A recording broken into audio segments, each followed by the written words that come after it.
So this morning, DHS Secretary Kristi Noem is announcing the arrest of over 150 illegal migrant sex offenders in Florida, thanks in large part to Florida Governor Ron DeSantis, who authorized state and local officials to help immigration enforcement. Joining us now is Secretary Kristi Noem. Good morning, Madam Secretary. How are you this morning? Good morning, Lawrence. We're doing great. We're making America more safe and secure every day, and that's a wonderful mission to have. So let's talk about this operation, because this is stunning. This is a win not only for the administration, but also for the country. How are you able to nail these sex offenders? That's not easy. Oh, Lawrence, our partnership with Florida is absolutely amazing. This operation was called Operation Criminal Return. I call it Operation Dirtbag, because these individuals were sex offenders, but not just sex offenders. They targeted children.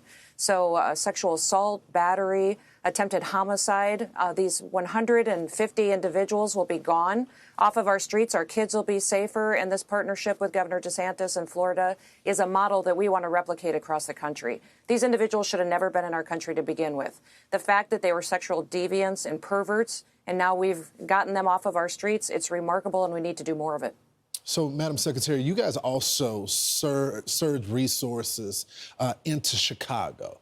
But now you guys are moving on from that Operation Midway Blitz. You're going to keep some folks still on the ground. And you've already seen some success there. Homicide is down 16%. Shootings are down 35%. Robberies are down 41%. That's why I'm surprised to hear these comments from the Illinois governor. Let's play it. The people of Chicago have deserved better than having CBP and Greg Bavino in this city. But I would not say that we're now going to be free of these terrorized neighborhoods. And we'll have to continue to protect our neighbors and our friends and our families. Donald Trump doesn't know anything about Chicago. He still thinks, Chicago is someplace that's on fire, like he says about Portland. The man is demented. Madam Secretary, what's your response to that? Well, Governor Pritzker's personal attacks against President Trump puts his people in jeopardy each and every day. I'm just so thrilled with the results that we've had in Chicago, and we're going to surge more resources there. We're not going to just be in Chicago. We're spreading out to other cities and continuing to do our work. I won't talk about specific operations, but we're not going to give him any relief from his political rhetoric. We're going to be in there defending these families. The significant difference that we've made in public safety in Chicago is something that we need more in many more cities. So I'm so thankful for Border Patrol, thankful for ICE, that they get up every single day and they go into these dangerous situations and they protect people, put their lives on the line. Lawrence, I don't know if you've heard the statistic, but they've had an 8,000% increase in death threats against them. We've had shots fired at our officers. We've had hits put out on their heads, but they get up every day and they go do it. And remember, they live in these communities. They want to protect their neighbors, their family members. That's why they do what they do.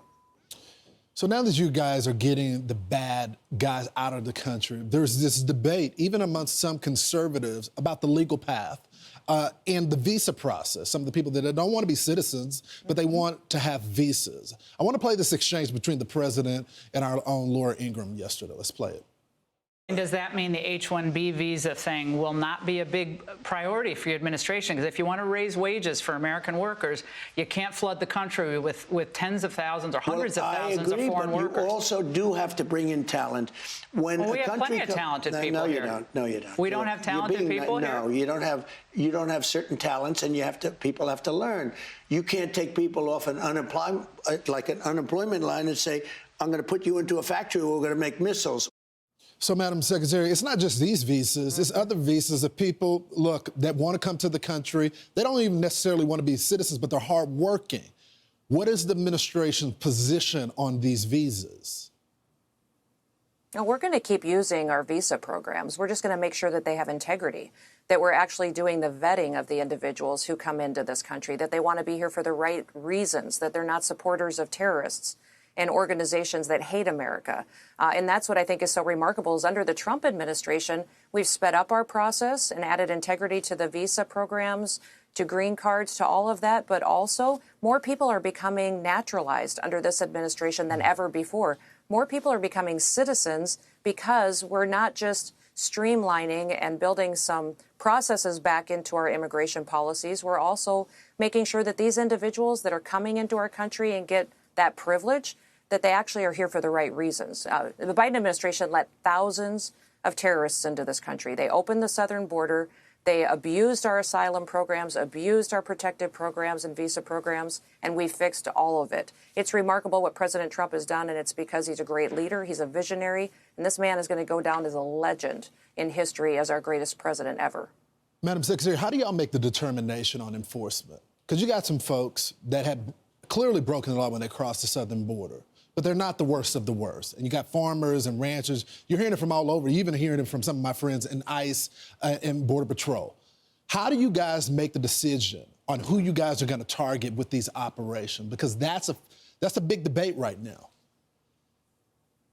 Oh, we do the same policies that we've done for years. We do investigative work, information gathering, we build a case, and then we go out and target those individuals that are committing horrific crimes against the American people.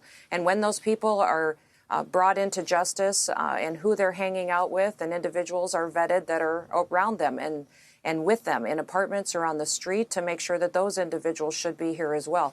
This Trump administration has consistently targeted those criminal illegal aliens and will continue to do that. In fact, 70% of the people that we've encountered and arrested have criminal convictions against them or charges that are pending.